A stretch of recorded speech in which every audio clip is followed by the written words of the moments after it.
Ito ang mga dapat mong malaman tungkol sa paparating na Call of Duty X Street Fighters collaboration. Unahin natin agad sa mga free rewards.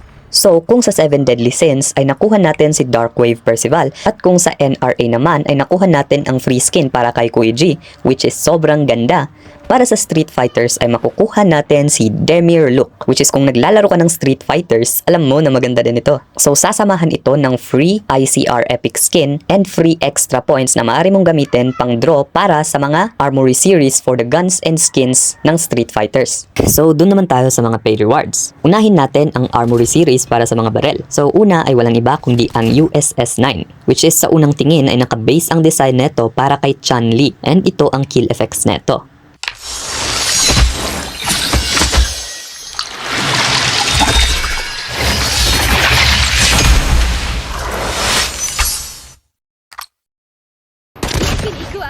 Pangalawa naman ay walang iba kundi ang Grau, which is kung titignan nyo din ay nakabase ang design niya sa isa pang legendary characters ng Street Fighters. And makikita nyo din dito ang kanyang kill effect, which is by the way sobrang ganda.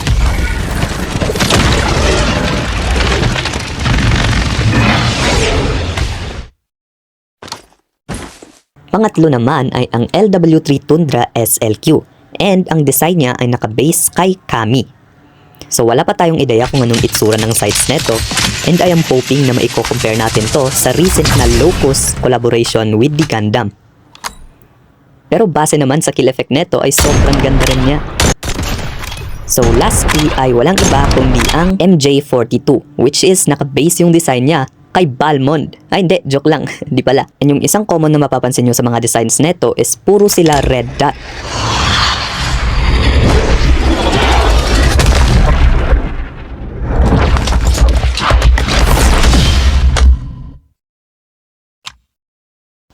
So dun naman tayo sa mga legendary characters.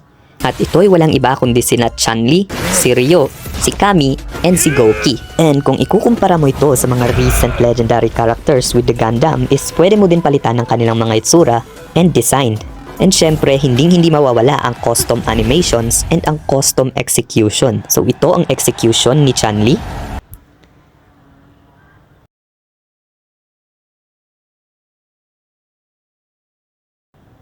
Ito naman ang custom execution ni Ryo.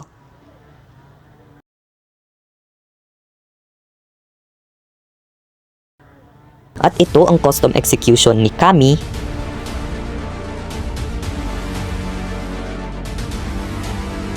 And lastly, ito ang custom execution ni Gouki.